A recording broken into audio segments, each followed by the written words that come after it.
Hello, gorgeous, and a warm welcome to Accepting. I am delighted to introduce you to this really, really beautiful episode with the incredible Foster Perry and Kristos T. Perry. Foster and Kristos are founders of the Golden Hummingbird and the Universal Mastermind, the most incredible shaman, the most incredible seer, and for over 30 years have helped many, many gorgeous souls all around the world. They continue to tour every year. They now also offer the most beautiful teachings on Vimeo, have the most incredible music, and also have their podcasts as well, the Golden Hummingbird podcast and the Universal Mastermind podcast. In this episode, they have really kindly taken time from their very, very busy schedule and joined us to inspire us and give us insights on how we can navigate this year and what does the year of the snake mean in terms of healing, transformation, and working with that within a 9-year and as a collective. So grab yourself a cup of tea, make yourself comfy. Let's dive in. Hello, and thank you so much for joining me and being my very, very special guests at Accepting. It means the world to me. Thank you that you're both here. There's no words, and like I said, it's a good job I'm editing. So, Thank you for having us. Thank you. No, thank you so much for being here. With all that's going on in the world, so the premise of Accepting, the podcast, the intention for Accepting, I'm going to get upset in a minute, is to help highly sensitive people and to help empaths all over the world, well, and the cosmos, who aren't quite understanding who they truly are. And Right. the intention of it is to really help empaths and highly sensitive people flourish, you know? Mm-hmm. So it's called Accepting because it all begins with accepting. Once we accept ourselves, once we accept how we got to where we are, and you're my most incredible mentors, teachers, and you've known me for many, many years and got me, I know, to where I am now. So thank you very much. And I really feel that with all that's going on in the world, we just need some kindness, some compassion, and respect for everybody else. And I'm really feeling, if you don't mind, to talk about, because we're still in the Chinese Year of the Dragon. Right. And on the 29th, when this is going out, 29th of January, we're going to be entering into the year of the snake. And of course, we've already started the year with rather a lot of tragedy, with the fires in LA, with all going on. So could you please give us a little bit of insight into how you feel the year will progress as we enter into the snake with the Chinese New Year, please? You know, the snake always represents, as far as I know, and I have worked myself through it, the snake represents always a return to spirituality. I think that what we're going to see a lot is that people will show how fed up they are with materialism, with misinformation, with being told what to do. I mean, especially in the US, we're having it, where there's a silent attempt to overtake freedom of voice and freedom of choice, of course. And the snake doesn't allow that usually. So it is a shedding, because the snake is basically a small dragon, and the dragon returns back to its original form of a snake, beginning again to shed the skin, and that sensitivity, when the snake has no skin and vulnerability, will make people quite aggressive and quite also, naked to the bones, I would say. It reveals the true self of people. And we're going to see a lot of, obvious agendas, and we're going to see a lot of, revelations, of course, but the snake represents in Chinese wisdom, knowledge, spirituality, understanding, different perspective, because the snake is on the ground. It's not flying around like the dragon and so on. And it's going to be a lot about understanding what do we need before we start wanting more stuff, what is really necessary. So it doesn't matter if we're getting a tax cut or cheaper eggs, if the whole other concept is that we're losing our autonomy and our voice at large, so to speak. So it's going to be quite an interesting year from that point. I'm looking forward to it because it's time for that kind of a shift. And it matches also what Pluto did. I said to so many people at the end of last year, don't go into planes at the end of the year, don't travel, don't go into markets and Christmas market. I said, just avoid it. And once the first things happen, people were like, we better stay at home. But that is always an indication for shift and change, to shake us up, to wake us up, to make us aware, that time is an illusion and life is literally in the blink of an eye, that can happen. And also, can go by like nothing, and was it worth it? And that is what the snake represents. It's a little bit of a retrospective of the last couple of years and say, well, was it worth it? Because it doesn't matter what we vote for or what we choose or, where we're going. The real question is, are we fully willing to be responsible for the outcome of that choice? And that's what the snake represents, especially. And numerologically, we are in a 9-year, 2025. So everything comes to an end, and things that look bright or looked, we got it in that pocket, will not work anymore. It's going to be quite an uproar, which I don't mind because it's necessary, because Pluto in Aquarius will bring dramatic change to our societal norms, our societal understandings. The new generation is ready for it because they're born cable ready, I always say, that downloaded already that whole program.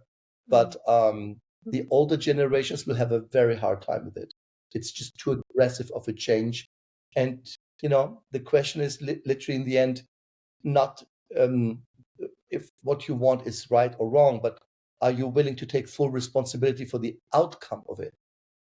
And already, in US at least, we have a big awakening. It's like, I didn't vote for that and I didn't want it this. And suddenly people who have already very little lose their food stamps and lose these, social programs because they didn't want socialism, or because it was called different. But suddenly they're confronted with, oh, I didn't know that this was that, and I voted against my own interest.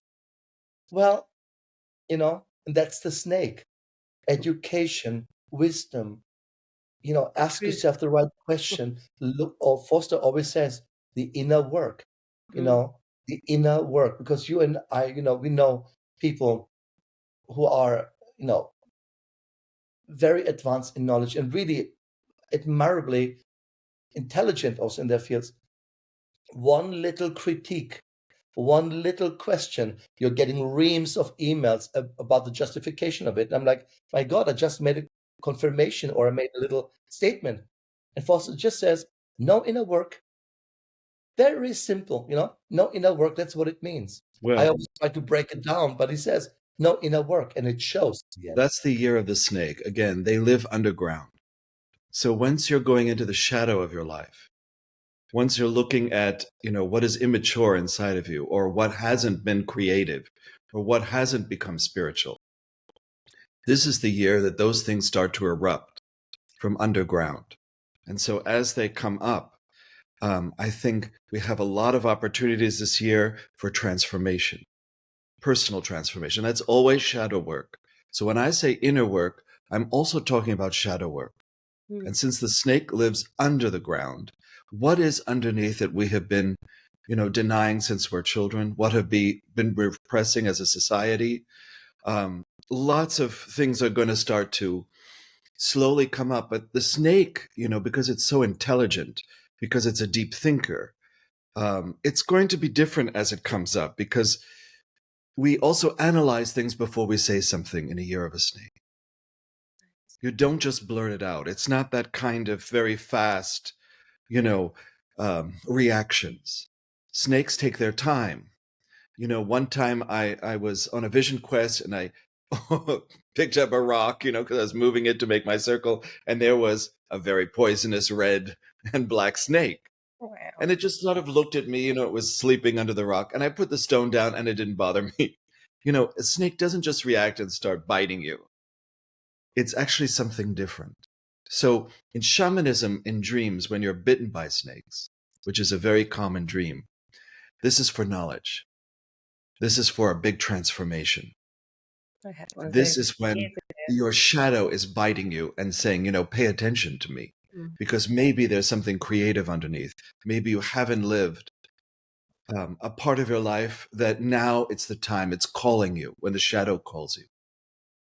And I think that's also what the snake represents for me, because it's positive, it's powerful, it's quiet, it's submissive. It likes to hibernate in the winter. But then when it emerges, when it comes out and it suns itself, when it brings knowledge or wisdom or whatever, healing especially because of Ouroboros, it could be a tremendous year for healing, for renewal, for a lot of people. But that's all internal work. It doesn't happen if you just live on the outside and you're just being snaky and cunning, right? Like many people, of course, are going to do it all externally with no concept of their shadow. And we also know that in a spiritual time, a lot of cults will start, a lot of doom, end of the world cults begin, a lot of strange New Age cults also begin. And we have to be very careful of false teachers in the year of a snake. Brilliant. But it is a moment, I think, where we are really growing from below. That's actually wonderful that you said about being aware of false teachers, because the whole idea of the podcast is for people who, at any stage of their journey, they may not have done any inner work at all. So for those who, because many highly sensitive people and many empaths are just beginning to realize that they've been pushing everything down and being people pleasers for most of their lives, and are just starting to come into their gifts. And the whole idea of the podcast is to guide them in terms of, okay, so let's gently go into meditation, let's gently go into this, let's gently go into inner work. How would you suggest to those who are right at the beginning of their journey, please, that they enter into that? Because it's something really, really new. I'm sure because we talked a lot about in different settings about it. In my opinion, in my observation, empathic people are not born empathic, they're made empathic. I've never seen empathy in a newborn. There is no energy form of empathy. It's a result of trauma. Yeah. It's a result of trauma. When children go through a traumatized experience, through an experience they can't fathom, they can't, it makes them hyper sensitive, vigilant, right? Hyper-aware. Yes, and they don't come down from that. So for me, it's a form of PTSD, if you want. It's a form of PTSD. That is what leads to that oversensitivity in the end. And again, when I look at it from an energetic point and people try to work, I just look in the energy fields, look at the matrix, and then when it shows up, it shows often, as you say, up as a repression. Now, the thing is, nothing in our system ever stays repressed, even if we want it. There is no deliberate repressed experience. It will come to the surface because the moment you're aware that it's there and you're trying to repress it, it means it came up. You see? Yeah. Repressed means you have absolutely no idea that it's there. So once it comes to the surface and you're trying to, to play tug of war with it, it means it has come to the surface. It has made itself known in that sense. And when you say, how can I maneuver this? It is two forms for me, from a very practical point. One, to understand that there is some form of trauma in the root, something that shakes or traumatizes the young soul. And the second is that it is the result of toxicity, because toxic people are traumatized people. Like empaths are not born. They're made. They're created, right? The same way there is no such thing as toxic people. No one is born toxic. Toxicity is a result of in Chiron, we would say the inner wound, right? And in a certain constellation, it can really manifest in a very dark form. That's why Foster says shadow work in the end. Sure. But shadow, because nothing in our system will ever stay subconscious. I even go as far to say, there is no really such thing as subconscious, because in the end we all make choices. So how subconscious are we? Does it exist? Of course it exists, because it's a collection of everything we don't want. Everything is in there. But again, it's all about the power of making a choice. And that's what you're asking is, how do I guide somebody who's brand new? For me, it's important to train the mind to be in control of thought and emotion. That is the bread and butter of all spiritual development, because as Foster says, you might end up with some crazy person, I mean, God knows there are enough out there. Or there are even people who mean well. They're going, with the excitement of the moment. They feel a calling, but they have no real training. They have no real substance. And that shows in the end, And I know that, and he knows it, because these people come to us quite often saying, I want to be somebody, but I don't feel I can reach anyone. I said, yeah, because you haven't done the inner work. People today read on Monday a book about shamanism. On Friday, they're shamans. Yes, yeah. I saw Harry Potter and I feel I'm a witch. No, you're not. We don't become things. We are things. And that's what empaths have to start understanding. It's not that they need to go through some self-preservation almost. Exactly. You know what I mean? Yeah. And it manifests in many people in very different forms. Boundary is important, of course, but we know all sorts of empaths, people who have the sensitivity and don't know that it is sensitivity. I'm just difficult. They say this quite often, So it is important to educate about source, about roots, about what trauma also means.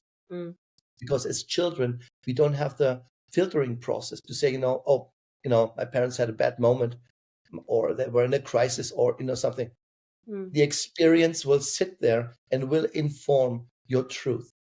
And then you basically just repeat it, Because one of the things that I feel very much is, as you're talking about the trauma side of things is, when we burst into the world and full of gifts, if it's not accepted around us because it's no judgment, nobody understands. Yo, mummy, look over there. There's a man over there. No, there isn't.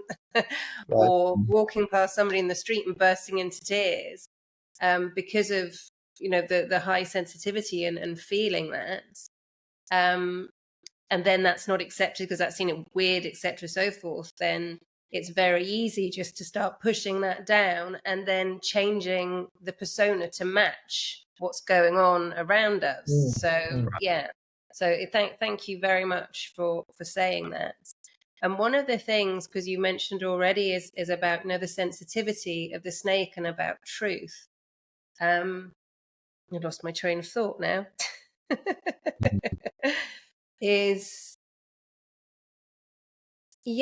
the because I know you always say to me, and this is something that I really live by now, it's not about changing who we are, it's about accepting who we are, who we actually are. So when we're developing it, I'm not a big fan of change. I don't believe in change. You can change when you have really covered the area of transformation through evolution. Just make yourself the best version of yourself. And if it's not enough, then you can go into a change. Change is an iffy subject for me. I don't know in shamanism with Foster, but when people want to change, usually they have piled up so much experience and so many choices they don't like anymore. Now they won't change. You have to really listen. Why do you want change? It's exactly the same when people say, I have a good life, but I feel something's missing. That's completely crazy. How do you know something's missing if it's missing? Sure. Again, it is that part that says, what if I make the wrong decision? As if there is even a possibility for that, because we can only respond to our desires, right? And I think once that stops, this deliberate searching for, am I right? Am I wrong? Did I do the wrong thing? Did I do the right thing? If we take this right and wrong thing out and just say, I made a choice. It A and felt good B. for me in that moment. It made sense. It was necessary. And so I take full responsibility for it. Suddenly, the issue is not an issue anymore. I had a person the other day, Aline, who had a session, and they were saying that they hit somebody with their car and they didn't feel anything for the person. Like they're so removed in their own car. They felt at that moment how numb they really were, because all they were thinking about was, my premium is going to go up. And my car insurance is, and I wonder if there's a dent in the car. And this is when somebody starts to feel their emptiness. They start to feel like, what have I been suppressing that has made me anesthetized? And I know a lot of empaths, a lot of people anesthetize themselves. They don't want to feel anything. But the year of the snake is a fertile year, and shamans are about fertility. So a lot of issues concerning fertility are going to come up this year. Certainly women who want to get pregnant, or why don't they get pregnant, or why is there infertility, or do I want to have children or not? A lot of this is also going to come up. Another thing with the snake, to me, is what the snake wants to teach us from below, especially, is why are we numb? If that's a shadow issue, what is an authentic life? When you actually feel things, and when is it overblown that you feel too much? You feel all the pain of the world like an empath, and you cannot filter it. So I think we all have to get to the point of understanding our own difficult, banished feelings, what you were talking about when we were a child. We banish a lot of feelings because we didn't want to feel less than or small. We identify with one of our parents to feel a little stronger. If none of our parents, we can identify like our grandparents, somebody. And when they die, of course, our world falls apart. The mentor. So an authentic soul life means, number one, that you do two things. You ascend always, because the soul wants us to ascend to it. It always is longing for something more. At the same time, you have to descend like a snake. So I think this is the year you descend. You go down into a soulful quality or an authentic life where you find all the banished feelings, or enough of them, that they hold a lot of your talents. They hold a lot of the real gifts. Like in America now, very few people really understand that you don't just have to be a workaholic. There's a creative life, there's an artistic life, not that you have to be a great artist or anything, but that you have to explore those things. Not just endlessly play a sport just because it's the most popular sport now, and then you have all these injuries. Because in the end, there's no shadow work being done. You're avoiding something. You're living again only on the surface of life. And so you hit the person, all you think about is your insurance. And that's a wake-up call. That's when somebody changes. When they suddenly realize, I feel nothing. I've just hit this person. That's the wake-up. That's transformation for me. That's when they start to come to me for a session and say, I think I want to feel again. I want to know when I stopped. When I stopped feeling all these things. When I wanted to avoid feeling and feeling powerless, certainly. Like I'm so far away from people. I was thinking about this when I was a kid in college.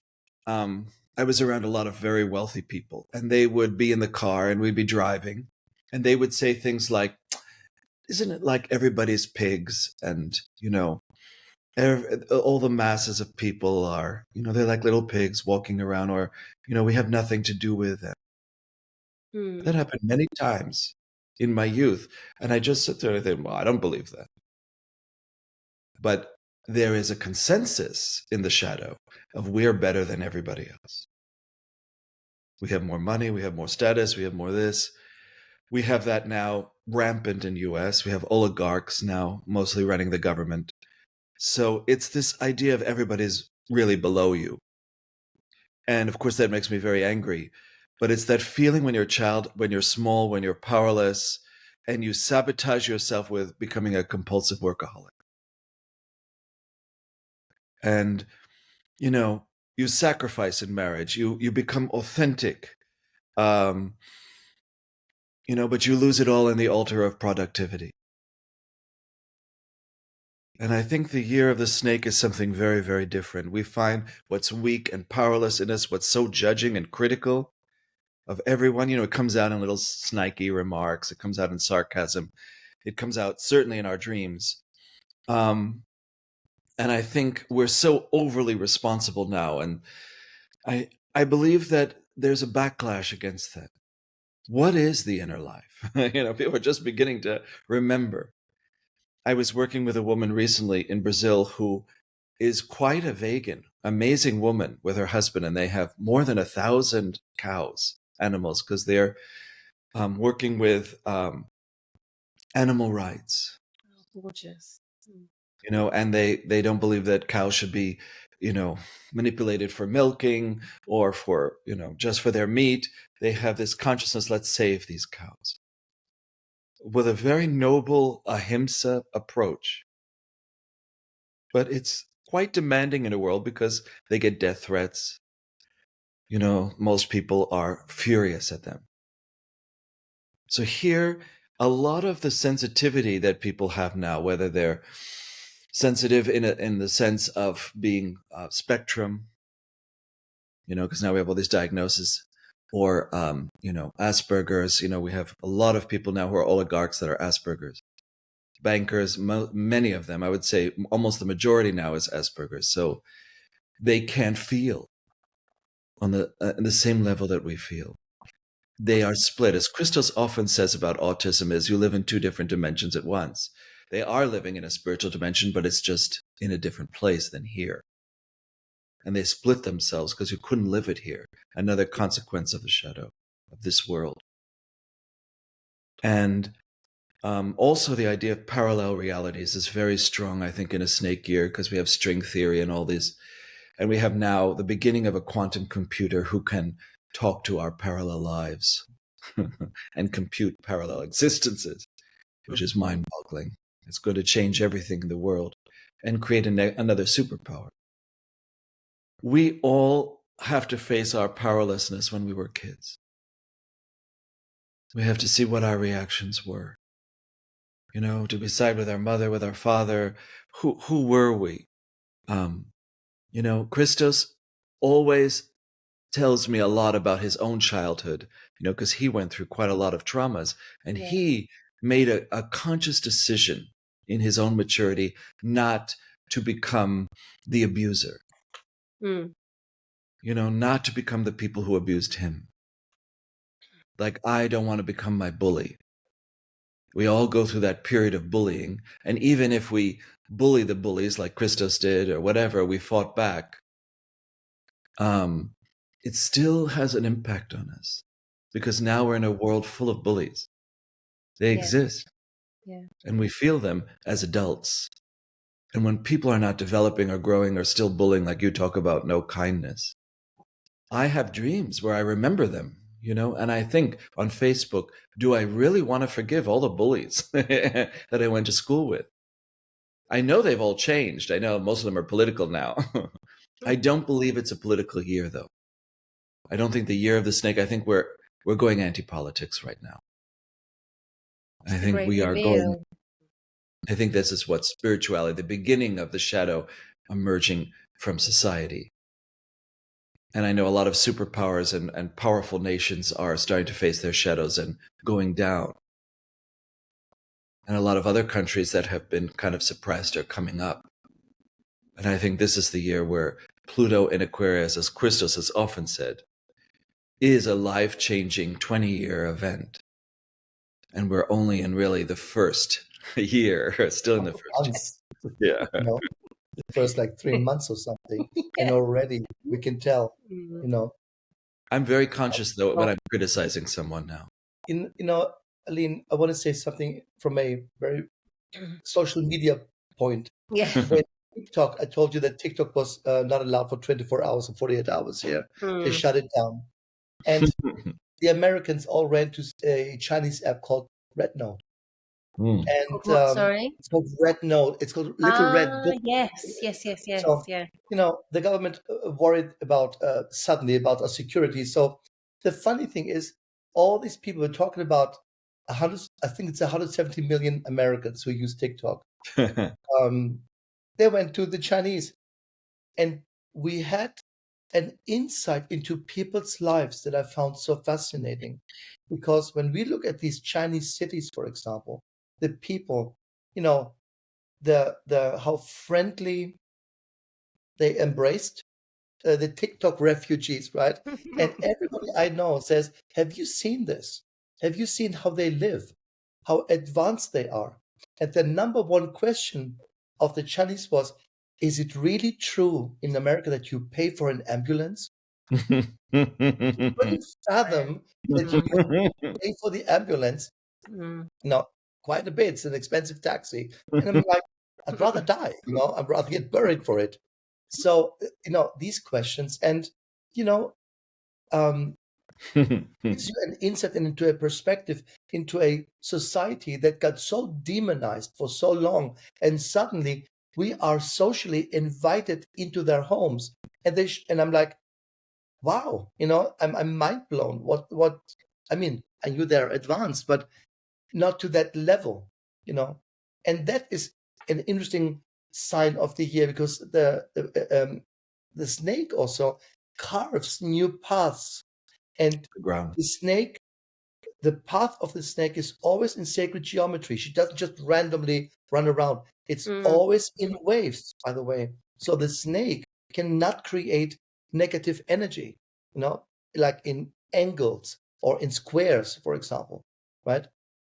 Can only go in waves, only go in spirals, in circles. So she leaves a sacred geometric vibration back that really harmonizes the space.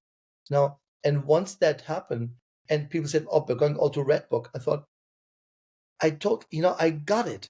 I totally understood the willingness to not be told what to think about other people, not to not be told they're communists or they're crazy or they're uh, nothing of that.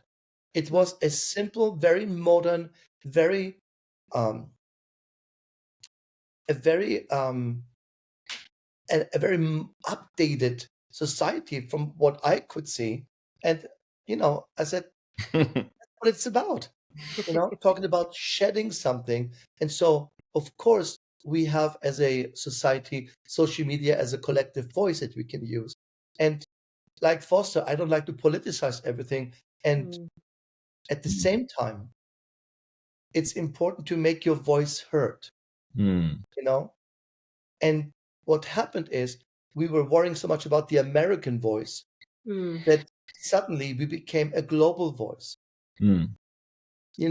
Yeah. So many apps said, "Listen, guys, you are welcomed with us." We give you translation options, and that's what the snake is for me. It's like, I'll show you the truth. I'll show you what really goes on. And so, of course, this wonderful Chinese young man said to me, "Why do Americans eat like their healthcare is free?" That's an interesting question. Isn't it? Because we don't have the luxury of free healthcare here. We pay for everything. And it says, "Why do you guys eat as if it's all free for you?" There you go.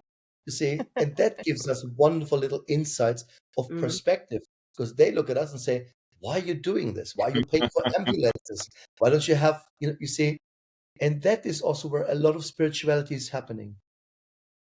That is the essence of spirituality, is opening the mind, opening your brain, opening your heart, looking into and being willing to look into something that was, I want to say demonized for quite a long time, Yes. So some of our people know I love social media because of that insight. I show force everyone, look at this, look how they live, look what goes on. We have students in the Asian countries, like in Singapore, for example, and I had friends who went to Singapore. They say, we are living in caves compared to this. We're living in caves, right? Yeah. And that is such an interesting invitation of insight to have in people's lives, how they think, how they live, and how friendly, their nature is. That's why I love Japan. If I could, I would move there in a minute. It's just the willingness and the choice to work together. to function as a society. Mm. And Yeah. interesting enough, Japan doesn't have a religion. You can be anything you want in Japan. They're like, whatever you are, fine with us, just enjoy it. That's why Japan is one of the countries that had very, very rarely, if at all, terrorist attacks. They don't get involved with everybody. They don't tell other people what to do. So just accept I think everybody this how they is are. what's Yeah. absolutely, you see, and Pluto is now in a constellation like the last time it was in the French and American Revolution. So we are going through exactly the same thing, a revolution of oppression. So somebody has to play the oppressor. You see, that's what the game is at the moment. But the the Constitution in the US begins with the words "we the people," and I think that's what's happening. It's really the essence of "we the people," and it's as crazy as it is. I mean, we have a circus here, but this uprising of people with consciousness, awareness, being informed as well, sharing information. Please look into this, get aware of that. I don't even watch the news anymore because I get it from people who really know the subject, are in the subject, understand it, and bring it in a very matter of fact way. I think, Aline, also we're dismantling religion. I think that religion is getting dismantled also in this time, because to obey to the command of a punishing, wrathful God in so many religions, I think that is what made so many young people who grew up in very moralistic, very overly responsible families. And now in my own family, there are so many, I don't know how to say this. These are Christians who believe that the whole country should be Christian. Okay. And they're imposing often their will on everybody else, because I don't believe in preaching or any of these kind of things.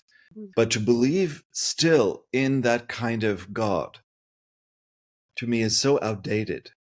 It's such a huge understanding of the shadow, but it's had a big effect on our subconscious and our unconscious lives, because so many people believe like wives have to be their husband's caretakers and make them happy. And we know for a fact you can't make somebody happy. They have to make themselves happy. And that's absurd. Yet many people live that every day. They spend their whole day trying to make their partner happy. It doesn't work. Never. Like a woman who has children and thinks that her fulfillment will come through her children, but that's not going to happen. And yet people believe that. And that's, again, this kind of religious programming that people want to impose on us when we're children. Follow these rules of society, which frankly, becoming very empathic myself, I refuse to follow. And then you feel like an outsider. You definitely feel the separation and the abandonment by society. And then it's very hard later on to fit in, to make your voice heard in the different forums, unless you go into something academic or you follow, something in which you can get your voice out there. But the fact is, you become an original singular voice in a wilderness, and you find your own tribe always to make a living. But it is quite opposed to this old religious idea that many people have that lacks compassion. Of course, when religion has compassion, when it has the occult, when it has many things in it, it's quite fascinating. And again, we're starting to intermix light and dark inside of ourselves. I love that thing, even in voodoo, gray. It's not light or dark, we're both. And I think that's the society we want to go to. And that's the snake. It's part in darkness, then it comes out into the sun.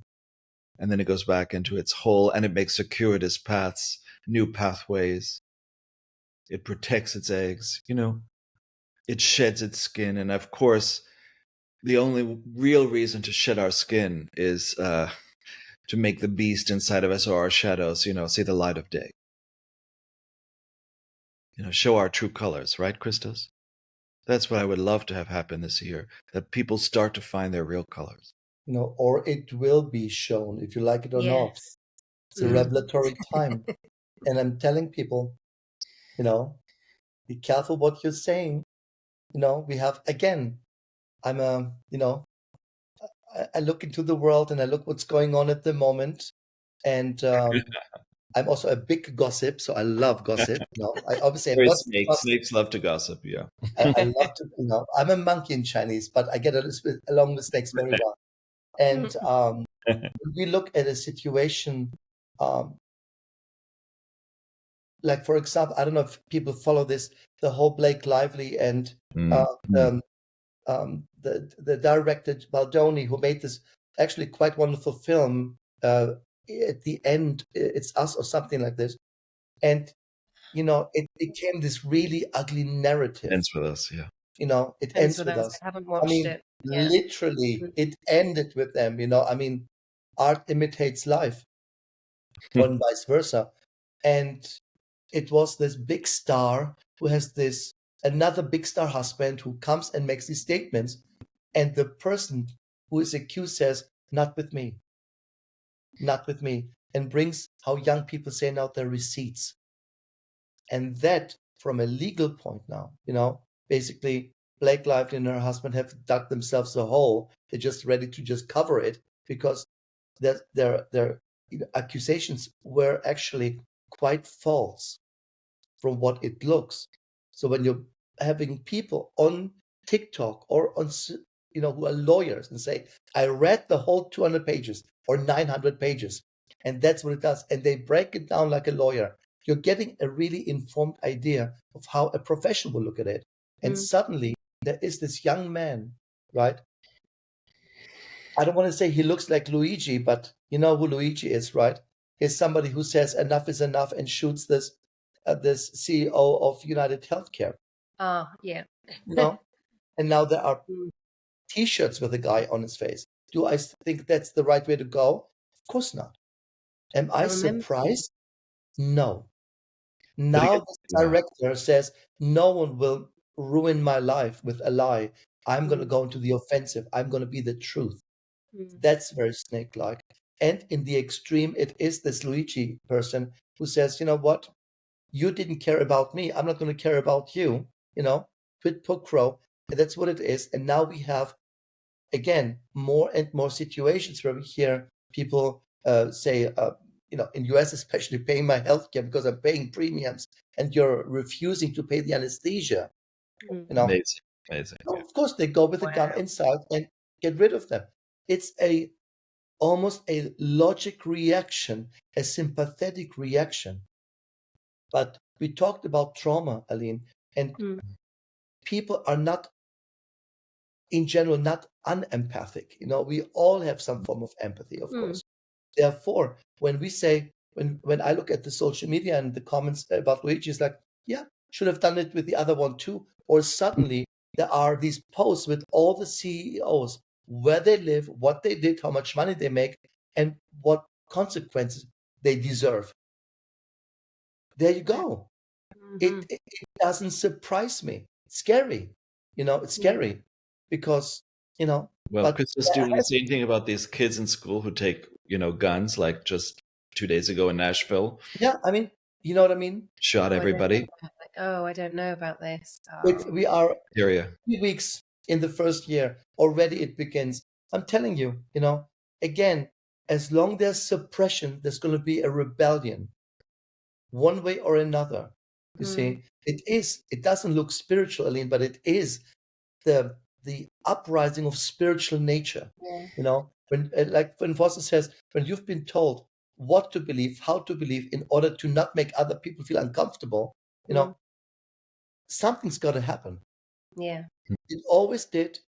This is nothing new for me. I'm over 50 years now on this planet. I've seen this every decade happening. Because I remember you saying sorry. All I was going to say is I remember you saying when we were in a group session before, don't let anybody blame you for something you haven't done. Exactly. Exactly. And That that's was, why yeah. this Baldoni guy really says, I'm going to speak up. He could have said, you know what, let it rest. Who cares? But she dug herself into a hole and didn't know when to stop digging, Mm. and now she's dragging her husband down. And literally, their claims are all refuted, basically.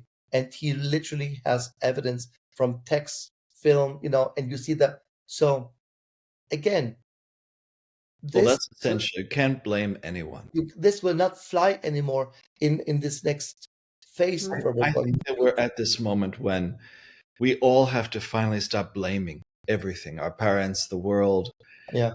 for all the issues that we have. That a victim becomes a tyrant eventually, and a tyrant will have an inner victim. I think all these opposites, of course, are buried in each other. Yeah. I think we have to bring the opposites together. I think there has to be some sort of willing dialogue soon, because there's so many different ideologies now. So many people are living in their own bubbles, in their own dimensions, and they need to learn how to understand each other, how to communicate with each other. And I think this is quite a learning for humanity. You talk about a global world and TikTok. I don't want it to just be a superficial conversation. Mm. And it will always be superficial if you keep it only on the exterior, in an ego-based sense. I think we all have to realize that, we have to finally transcend the ego, keep it understanding the great transformation, which is that there's something much greater than the ego. And people need to have a contact with spirit or soul or something more. That's change. That's the only change I ever really see. And that's a death to a lot of who we once were. Our old selves die out.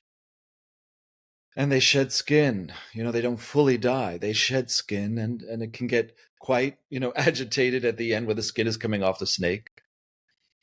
But I mean, I love all those stories, Prince Lindworm, all these funny stories about, a woman who marries a snake god, a man. And eventually she, on her wedding night, scrubs his body until finally she finds the prince. He's in there. And so many women, of course, complaining about their husband, complaining about themselves, blaming everything around them. There's a lot to blame. There's a lot to go around. But I don't think that's a productive dialogue for us anymore. So that's the wisdom of the snake. Yeah. Yeah. Yeah. That's the wisdom. Accountability. Sorry. How do we communicate, Kristos? It's quite a huge work. How will people learn understanding? How will they listen to each other without interrupting? Because people are just interrupting. I hear it all the time. People can't even get the words out.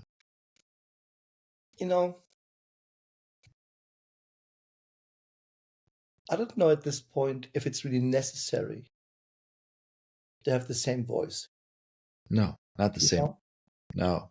Because everybody wants, and everybody does speak from their own truth, from their own perspective. And I think that's also valid. Just because I don't see it that way doesn't mean that it's an invalid point. But from a spiritual point, there is no reality. We're not even in the same room. We're not even on the same page at the moment. Literally, we're in total different time zones. And we only perceive our own world, our own voice, our own vibration. And when we are lucky to find vibrational matches, then we exchange certain informations. We agree or we disagree. But I don't think that there's ever going to be, or there ever was, the one unified voice. I just don't see it. It's rather individual voices who come together to express a certain idea in the end. But that's what Aline is talking about with respect. Yeah. Listen to somebody else's opinion, their voice, but let them have their voice. Absolutely. So again, I always say to people, take the high road. Instead of arguing with somebody or trying to convince them, I would never go to a dinner and start talking about Jesus because I'm a fanatic.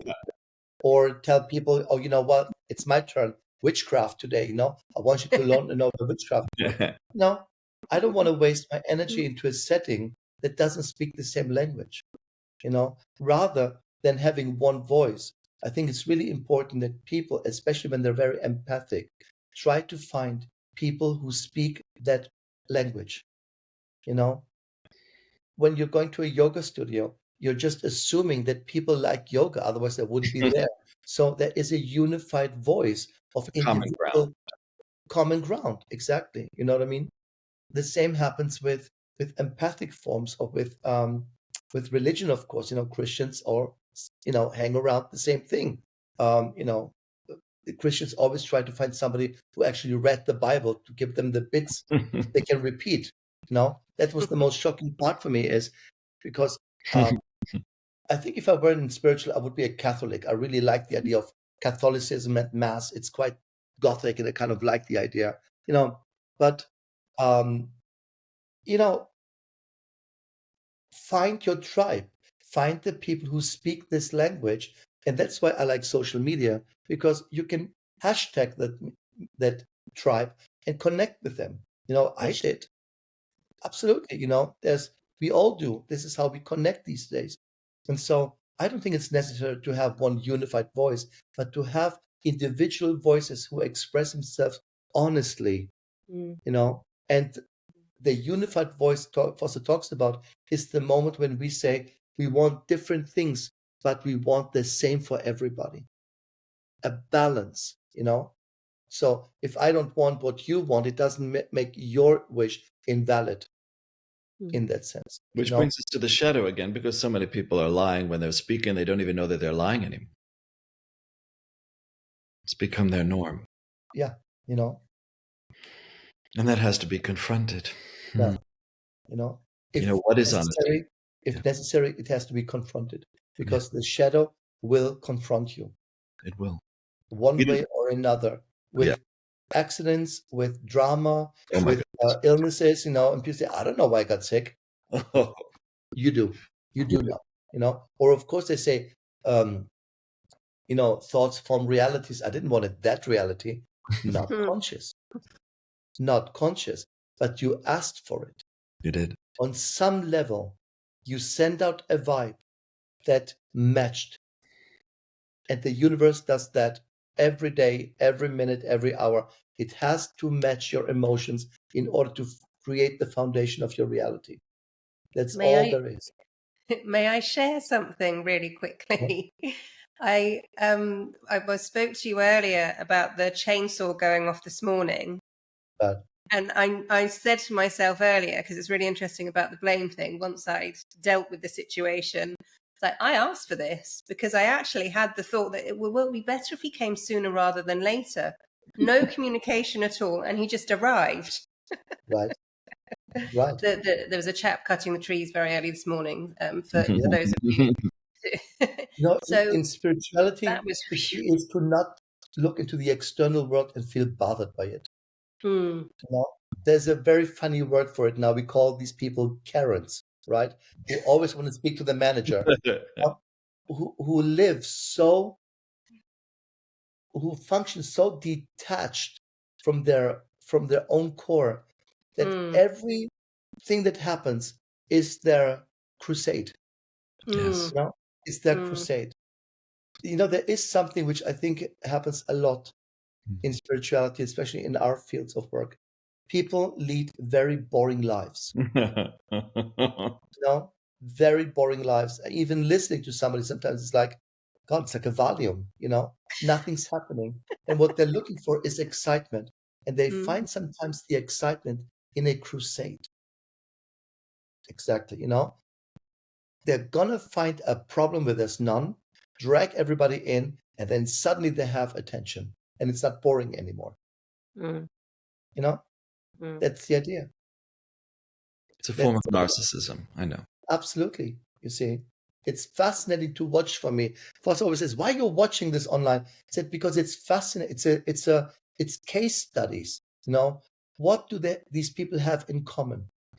All these Karens and all these people, they have numb lives. They're numbed down. What Foster said, their emotion is completely numb. So they find a moment where we have an audience.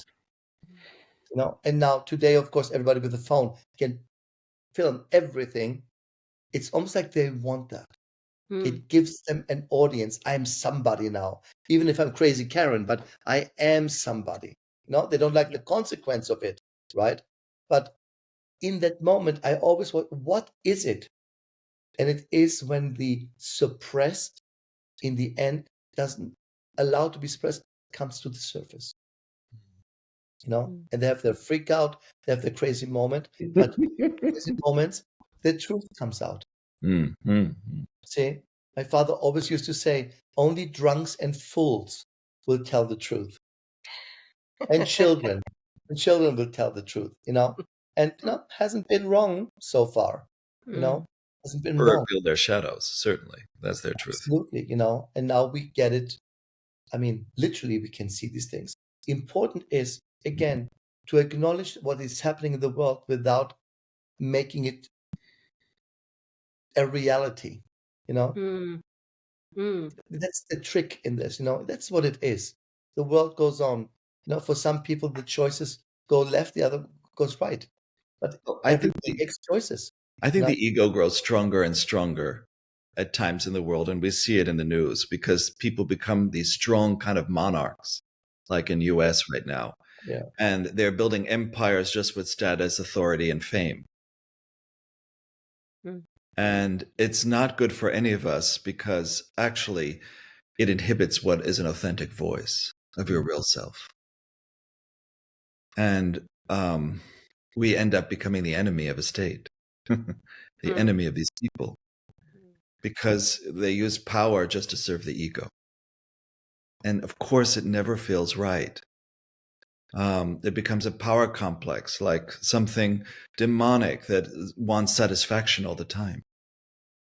And I see it in social media, on X, everywhere. But that's when power has us and we don't have power. And that's a very big difference. And I see that around me in the world. That's called the power shadow for me. Authentic power always has the willingness to stand for an authentic voice. That's, I think, what you're trying to do in your podcast. And that's real empowerment, because inauthentic power, if I'm getting it right, stems from the ego and is a defense. It's like a coping strategy for the persona. And I see that everywhere. I see that in Karens and so many people. But authentic power is not a power trip at all. I don't think so. You just can't adapt anymore to an outer authority. And I know Kristos and I both have that. We're kind of leaders in our own way. You're like that. Yeah. And we differentiate between our inner tyrants, who sometimes really take over. Because we see it in the world and we see it in ourselves. And we need the power to act without an act of power. May I say something that I saw? It was so beautiful because you were talking about how you went back on TikTok earlier and how it automatically put you in a direction that you didn't want to go in. I went on Instagram earlier and then I saw, I don't look at the president. I don't go to search the president of the United States. Good. And on my Instagram, it came up with the most beautiful clip of, it was the priest or a vicar, and the president and his wife and all of the, I guess, the security team, all of the team were there in church. And she is saying to them, please have kindness and compassion. Right. There's a lot of scared people in the world. Right. And that for me was just incredible. Please realize that immigrants are running away from, war zones and land, and please have and compassion. It was such a beautiful moment. Look what happened. Because she didn't look sexy or feminine enough. Immediately, well, that's a lesbian. Of course she's going to say that woke stuff. She's not gay. She's married with 2 children. This is not a gay person. I didn't know that part of it. Right. Oh, okay. She's not gay. She is, look, I don't believe what she believes. I'm not going into that. But here you go. Beautiful. You have, absolutely, this is somebody who stands up, as a single voice. Mm. and represents the vibration of so many voices. See, you can look into the face of an oppressor and tell them your your your hopes, right? Your worries, and represent a whole segment of the country, right? In that sense. So remember, it is a ninth year in Yeah. numerology. Yeah. 9 belongs to Mars. And I'm Yeah. telling you, we're going to have a rough year when it comes to that.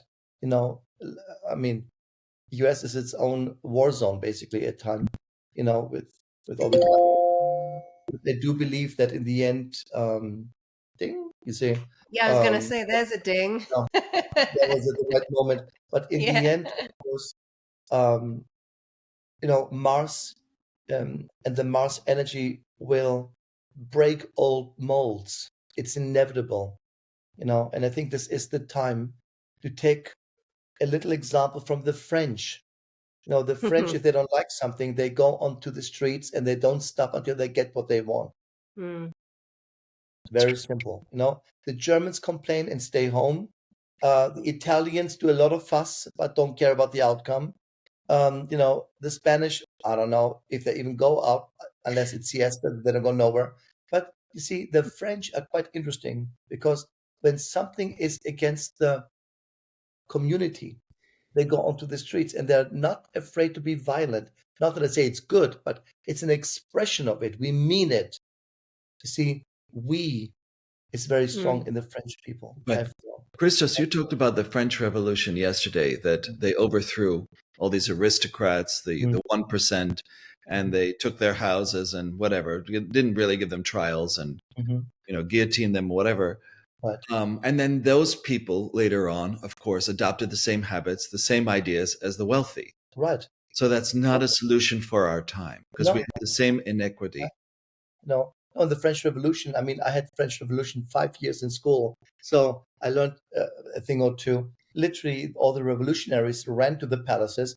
Their eyes fell out when they saw the shoes, gold cakes, and God knows what, and they started wearing that stuff. They wanted that stuff, So literally, they exchanged, one authority for another authority, just with a better wig and better shoes. That was the whole idea. And we don't want that now. And I don't think this is going to happen again.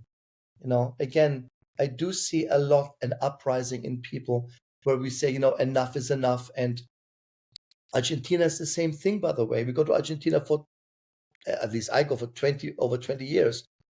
It's never been good.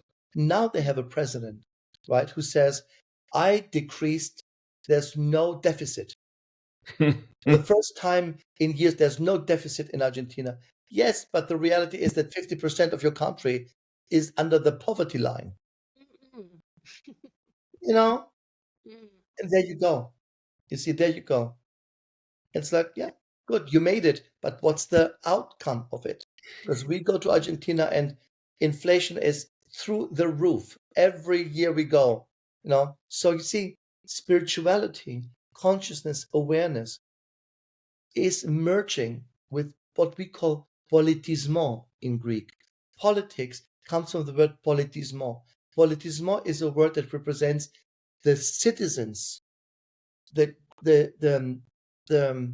collective, the community of a city that comes together, and what is in the best interest of all in that sense. You see, it's not what we're seeing now. Politics is not exactly what that word represents anymore. But we have to talk sometimes, and it will become quite a subject simply because so many religious people merge themselves into politics and vice versa. That's the idea. Then let's talk about also this ecological, catastrophe, this doom that hangs over everyone, because it does affect all our decisions. And it is a kind of underlying depressive quality in the world. Because when you talk about the fires in Los Angeles, we know that there are economic conditions, there are lots of different conditions in Los Angeles. There's a very wealthy place. And yet people were setting fires. We know that 8 different people set fires. It's 8. And we also know that, global warming is contributing to the fires. There's no rain, even where we live now, while other people are getting snow in Louisiana. So we know everything is imbalanced when it comes to weather. And we know that this is a huge change. We're watching how magnetic north moves in Siberia and how it's moving around the world. Things are shifting there as well. And when things get this out of balance, when the world is going through a huge change also in weather, and they're unable to control it, we don't know, if they're really using a Tesla technology to control the weather so well. It's becoming quite a fever pitch now, because many people feel it. Even kids kind of give up now when it comes to helping the environment, what we can do. You sense their sadness around the fact that things don't change. Now you have kids, right, who are so anti-weather, so anti-global warming, which is shocking, but that's also happening. It's a reaction. It's another reaction. And we're going in a pendulum, of course, back and forth, from conservatism and weather denial to what can we all do collectively. And but what then, does it change? Yeah. What does it change in the end? Where is the change? That's why people want to go to another planet, in spaceships and have all these space programs now. Take me first. Absolutely. They don't even look to the ocean yet. They still fully don't look to the oceans. Yeah. You see? The oceans. But look also, Aline, what we have is a lot of these plasma phenomena. Right. Plasma orbs and drones, Look, it's a sign of our energy that things are shifting. Gates are opening, doors are opening. No, I don't think they're all aliens. I think we are visiting ourselves from the future, a possible future, and try to come and say, guys, we screwed it up. Don't go down that road. So no, I'm watching a lot of these plasma orb videos, right? Because people now with their phones, everybody can photograph it. It's not just one with a little shaky video. It's like 50,000 people say, "Yep, there it is." And it's about first contact. For being prepared for contacts, Extraterrestrial contact. extraterrestrial, or I also feel it might be us. Future. In a more parallel existence, or in one of those multi-universe existence. Maybe they figured out how to travel through space continuums, and that would explain all these orb vibes, because there's so many now, basically, and it's almost like something and someone wants us to know that they're here. It's not hiding anymore. It's like in broad daylight sometimes. So I think that also is the beginning, because I always think, according to Nostradamus, that we will have active contact by 2027. No, so this would be a little too early for me, but it might be just a preparation. Let people freak out, because they always freak out until they get used to it, and once they get used to it, we can tap in without them, nuke us, or shooting us down, because that's the first reaction, of course. So it might be an interesting time of consciousness expansion. It would definitely fit into the plutonic shift of Aquarius. And then big innovations too. You often talk about the DNA, because we know we can shut down DNA, we can innovate DNA, and that there were certain codes, certain things in our DNA that were suppressed in our evolution. Right. And now we are learning, not just through supplements, but through consciousness, through whatever, this idea of higher frequencies and, raising the frequency of a planet, which is happening anyway. But we're aligning with it, and how it changes our DNA and takes off certain signifiers on our DNA. Right. Do you want to say anything about that? Because it's quite an important moment now. Exactly what it happens. I think that our DNA is being unlocked. Yes. In the collective. And that's why we are now capable of seeing things. We had for such a long time the phenomenon of the abductees, I was abducted by the UFO, and always sexual stuff. Mm. You know, it's never a conversation. It's always they put something down there, down here, and they touched me. It's always about that. And suddenly we have a collective opening now where, you know, every Dick, Bob, and Joe says, yeah, I've seen them too. And they didn't abduct me, didn't do sexual stuff with me. Yeah. I've seen them, I photographed them. So this is for me an unlocking of our DNA to allow to perceive certain vibrations, or to, you know, it's very similar to the story of the Indians when they saw the ships of the armadas, right, of the conquistadors coming, and they couldn't see the ships. They couldn't, their brain had no concept of what they were looking at, so they just didn't see it, or it looked like blurry air until they came closer and closer and could make out the shapes. Their brain said, we have no idea what that is, you know. And so we're going through this similar experience now. I don't know what that is unless it comes closer and closer and becomes denser and denser. And, you know, and then of course it's open contact in the end. But open contact will happen obviously not with selective governments. It will happen with people, because people photograph that stuff, not governments, not, you know, not selective people. Now, people with Yeah. their cell phones Yeah. tape all this. So we are the first contact as a collective. And many people who will be tuning in know you. For those who don't know you, you have the most, and I've mentioned this at the introduction anyway, one of the things that you've gone massively in depth in, which is incredible, in your Vimeos on Series 8 now, is about extraterrestrials and all of the races. So I highly recommend for anybody who would like to know more, absolutely delve into that. And all of the Vimeos that you've created are absolutely wonderful as well, because I know the majority of people who will be listening and watching know you. Those who don't, please find the Vimeos. They're absolutely incredible with all of your mastery and your knowledge and your wisdom. Are amazing. Thank you. Thank you. Thank you. Thank you. Absolutely. No, thank you.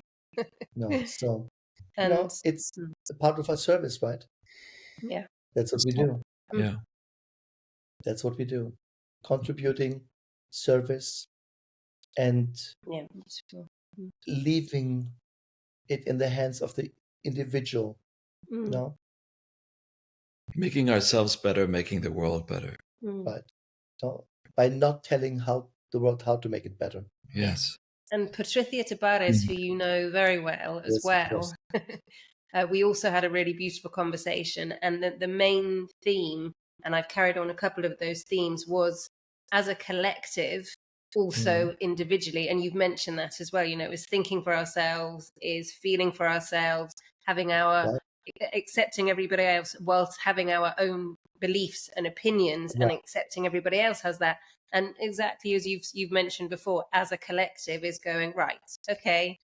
Absolutely. Yeah. Maybe, you know, the way to it, it's a rough way, but it's a way. You know, who says that it has to be all oiled and straightforward? You know, this is the way things go. And I think there will be, you know, a lot of mind opening and eye opening experiences. I see it as a very interesting time. It takes a little time for transition, but I see always immense breakthroughs in medicine, for example. Yeah. You know? Immense breakthroughs, because the snake is also a medical symbol, by the way. Yes, of You know, course. caduceus, absolutely, right? Yeah. And the snake is such a big symbol for health, well-being, and medicine, or also the secret in medicine, or the mystery, you know, the formulations, new ideas of bringing things together. And I see breakthroughs in technology, of course. You know, I mean, it's already happening. I think that I'd like to AI ask is you something about unstoppable that. now, Yes, open thank source, you. you see, Yeah. because it became open source, you see. Everybody can tap in. Doesn't really serve me unless it is for the graphic idea mostly, and grammar. It helps me with grammar a lot. But, you know, it's my grammar program. But I think we will have within the next couple of years, a really transformed society, new ideals, new concepts where the collective is important. We will speak as one voice because we are being addressed as one voice. Mm. You know, it's not just the government over here, the men in black over there. Now it's every Dick, Bob, Joe, and Maria with a cell phone. You know, it's everybody basically. Yeah. And that's where I think we are being invited, you know, on a larger scale to participate as witnesses to our own evolution. I think another thing that's coming into play is, what is money? It's truly, it's ruling a lot of people's lives, and they use it as a shield, money, to bolster a weak self-image or to kind of initiate low self-esteem. Mm. And I think it's so pervasive now, like sex and money, whatever. We long for money like we long for love now. Wow. And like we long for a kind of redemption or salvation, whatever people want. They want to save each other. And I think that we sacrifice so much now for money. It becomes the great excuse. Mm. We fight for money, even like we cherish it the most, because I don't want to end up on the street, or I don't want to end up like here. We worship money certainly like a false god, but money, like the Roman idea, the goddess moneta, where the word money comes from. I think it was a part of Juno, in ancient Rome. I think it was something quite expansive. I think it was quite transformative money in the beginning. The currency, it's a potent symbol of transformation, money, because what you can do with it, what you can transform with it. You can turn gold into matter, into food and clothing and shelter and everything you need, status and mobility, everything outward that you need. And I think that money not only has a shadow, but somewhere in it, it has a soul. Mm. And I think we have to find that again. And I think that's going to take quite a lot of inner work to get there now. Mm-hmm. Do you want to say anything about that, Kristos? There's a spirit in money. Yes. And, it wants to be treated nicely. It does. Use for service, money maybe? Money as an energy is completely judgment free. It will only come to people who don't say no to more. And so when we see and complain about the Zuckerbergs and the Bezos and the Musks, what they do is they don't say no to more. We call them greedy, we call them asocial, we call them grifters, of course, and maybe they are. But what they really do is to say, every chance to get more, I don't say no to it. And we've been trained so much to say, no, it's enough for me. I don't want to be a millionaire. I mean, just enough to live. Well, you can technically live on $20 basically in a tent, and there you go. So you see, money is going to become, it has become quite a reflection of what's happening in our collective, And I think that the division between, I can only speak for the US at the moment, the division between those who have it and those who don't will be quite extreme. Yes. It's usually in Argentina, it's usually in Brazil, where I see it, Brazil, there is the favela and with, poverty. And then here is one big mansion right across the street. Or many of our sessions, so many people come because they want inheritance. They're fighting with their brothers and sisters for money. They're battling parents and children and lovers and divorces. I mean, it's relentless, And I'm like, there's a deeper point here, yes. Because if the peace of my family, the peace with my loved ones is so important, I would not make a piece of land or an apartment or a car or a necklace. What was it? A ring once, make such a fuss over decades over a piece of jewelry, that, you know what I mean? That's the idea. And I think it connects us to our life purpose, because you need money for your life purpose. It's part of our creation of our fate. And we depend on these myths to live by, like money. We spend all our lives ignoring it, but we spend our lives pursuing it. It's quite the moment to understand money. Of course, that's going to go through a huge change. Absolutely. from our Again, Midas-like selves. yeah, money will get more and more digitalized. Yes, No, absolutely. absolutely, it's inevitable. It's a challenging time. Yes. Really challenging, but also I'm excited about it. I Mm. just don't expect these kind of changes to be smooth. No. And Pluto, you 20 could oil years. the guy up, it will not be smooth. You know what I mean? He's just not a smooth guy in No. transition. No. Yeah, and we are also in our. Patricia could tell more about it, about our trans-Plutonian, trans-Neptunian, trans-Uranian stages. It's going beyond.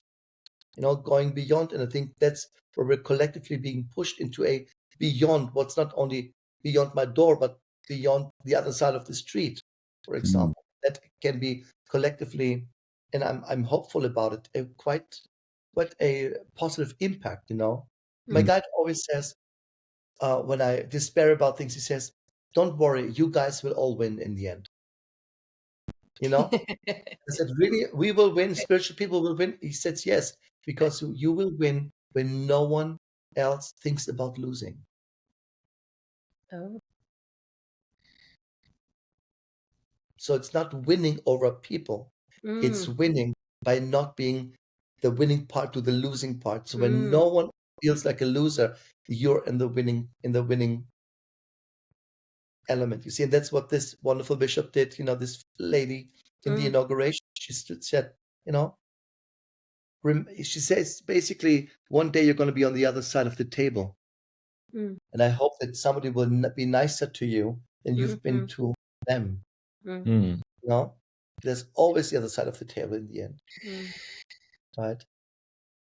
So one of your, just going back to the money aspect of things, one of your gorgeous Vimeos is conjuring prosperity. So again, please tune into that one.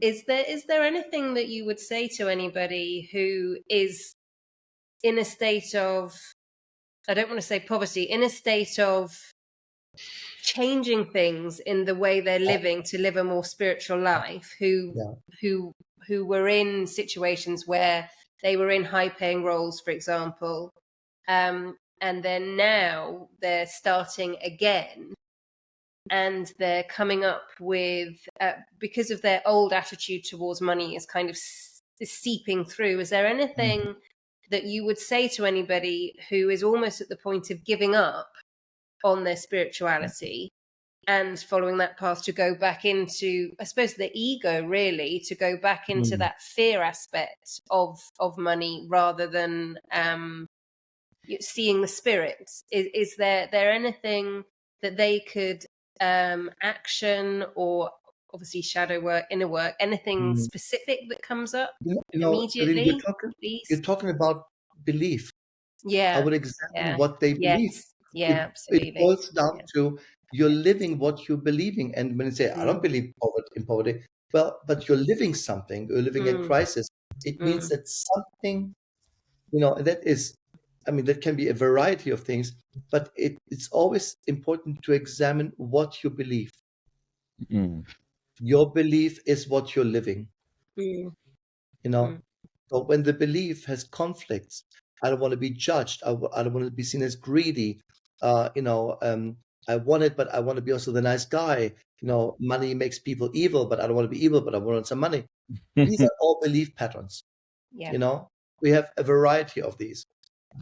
You have to change the belief by choosing a different belief. You can't change things that are embedded in your system and a part of your truth. You have to make a choice and say, let's see what happens if I deliberately choose a different thought, a different feeling, a different idea. Because money is a value system. It you is. know Look at relationships. I know ladies who say, a man has to make at least 500,000 a year before I'm interested. And I'm like, have you looked in the mirror? If you look in the mirror, what do you bring to the table? If you want a man that makes 500 million, or a guy who says, I make 80,000 bucks a year, but I want a supermodel. It's not going to happen. It's not going to happen because there is no. That's why Hollywood stars marry each other. The royals marry each other. Paris Hilton didn't marry some poor sap she fell in love with at McDonald's. She met not the Rothschild, but one of those. They make sure that they speak the same language and they share the same belief. Yeah. So would you say it Ivana comes didn't to choose somebody. She chose very deliberately a guy who can provide like her father. You see, so when our impact, because you said, what can they do? Look, who is the main provider in your family? Was it the mother or the father? For me, it was my mother. Okay. My father wasn't the main provider. It was he was working, but it was mostly my mother who was the driving force in it. So she informed me a lot, about how to see money, for example. And so when, like in Ivanka's Trump, in her example, she has this father who basically, he pays the bills, but no one knows where the money comes from, right? And no one asks for decades. What did she choose? She chose a banker. She chose a man who functions on that same level. She married her father, not physically, thank God, but informative, so to speak. So I would say to people, what is the information around your lifestyle at the moment? What is your belief pattern and how much does it match the first information of how you can achieve something? Because when I see my father being very passive and not very active and, blaming the world for his passivity, that informed me a lot. And I get very, very, very, not aggressive, but very sensitive when somebody says, well, Kristos doesn't want to work,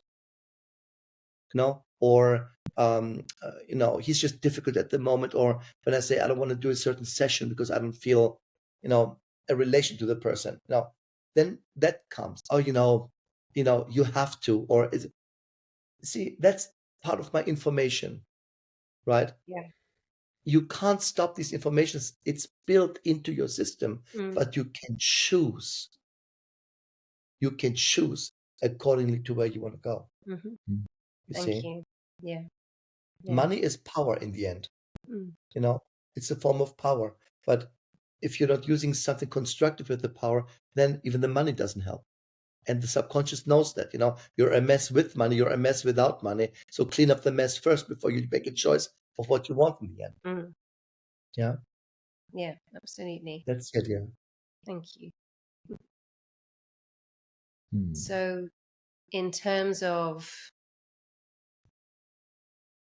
the year of the snake and with the number 9, are there any are there any final words of wisdom, because there've been so many that that you would like to impart? I know you're on a schedule. Foster? I think you meet the snake finally. A lot of people have negative associations with snakes. When I first started working in Greece, the first thing, just before we're beginning, a snake entered the house, a huge snake. And it was going around, the house. And I thought, what a wonderful sign. Wisdom enters our house. The first thing they did in Greece was kill the snake, chop it into different pieces, and get rid of it because we don't want any snakes in our house. No snakes in the grass, no snakes anywhere.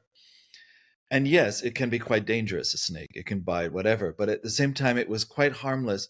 It just was entering our space. And I think that's what this year is. It's entering our houses. Do we kill it? But it'll keep coming back. It will enter our dreams? Absolutely. We're going to find these nagas, find the past. People talk about in extraterrestrials, the baddie is always the reptilian. It's always the snake person. But there are wise snakes. And I think we have to discern. What is the good snake? What are the negative traits of a snake? And now that they're entering our lives, how do we find our wisdom again? How do we not become so numb, so dead that when we hit somebody in a car, all we're thinking about is our insurance instead of the compassion for that person? And why did this happen is something absolutely a maneuvering of the shadow to make you awake, to make you aware. So I think that is what's going to happen this year. I think this is an extraordinary year to meet the snake. You know, even if you're married to a snake or whatever, you're going to see the snakes all around you. They're going to reveal themselves. Hmm.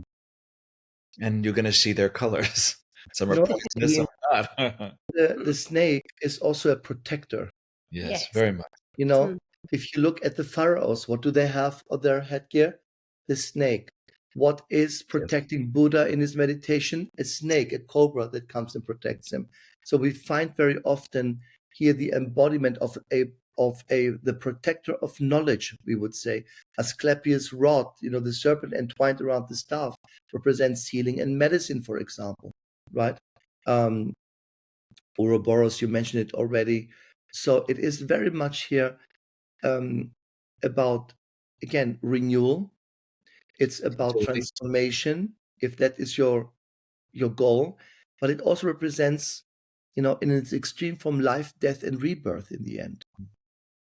You know, so again, these are fundamental elements, and it's always connected to the esoteric wisdom, to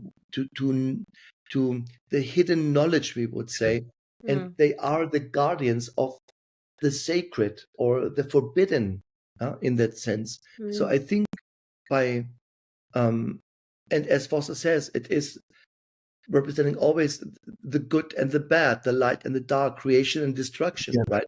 Because in Egypt, it's Wadjet, the protector of the pharaohs, and Apophis, the chaos opposing the sun god Ra, for example. You know, it depends on, you know, in this, of course, in the Garden of Eden, it's the it's a sort of temptation, right, and the fall. But in the Gnostic interpretation, the snake is the great liberator, offering forbidden knowledge to wake up. That's this You year. know, and that is this year. So I believe very much that if we go back and we take the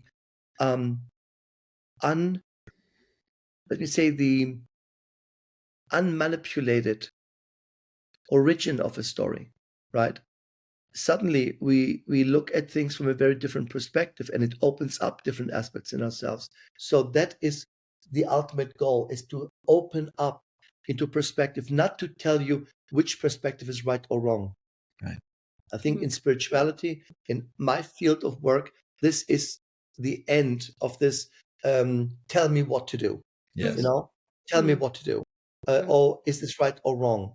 And rather, it is really important to say, find more solace and more grounding and anchor in the choices you made, with, instead of asking an outer source if it's right or wrong. You see, because I never answer. I couldn't care less. It's always what comes through.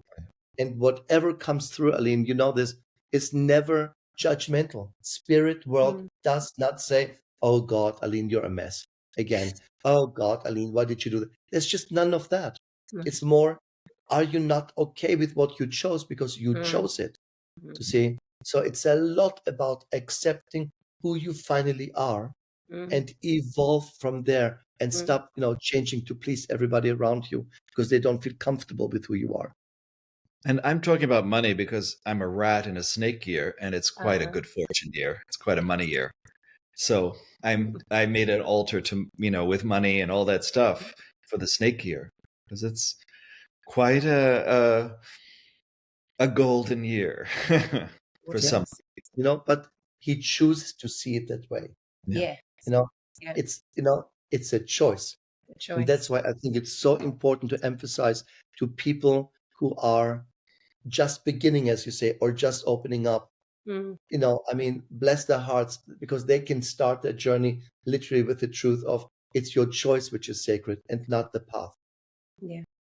You know, Beautiful. life has no purpose. No, you're We great. give it purpose. Life comes as a complete blank slate.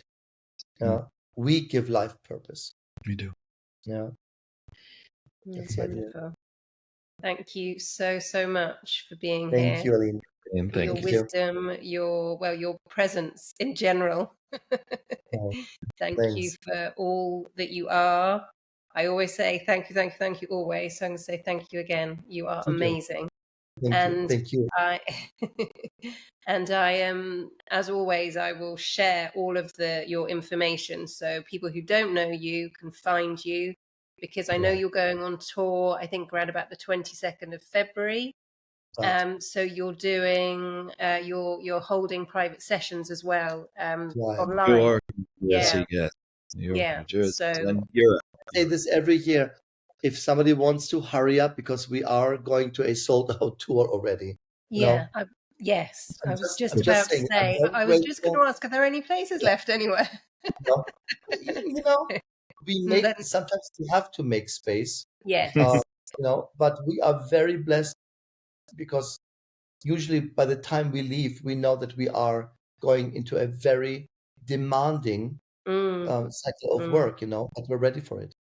Well, I was You lucky know, enough to join you in Germany last year, and it was right?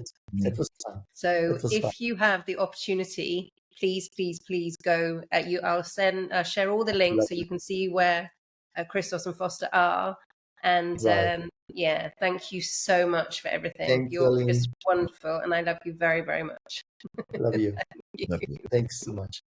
Thank Bye, you so everybody. much. Thank you. Thank you so much for watching, tuning in. I will share absolutely everything with you. Do get in touch with Kristos and Foster. You often hear me say thank you to my mentors, Kristos T. Perry, Foster Perry. Now you know who they are. So much love. Ho. Oh.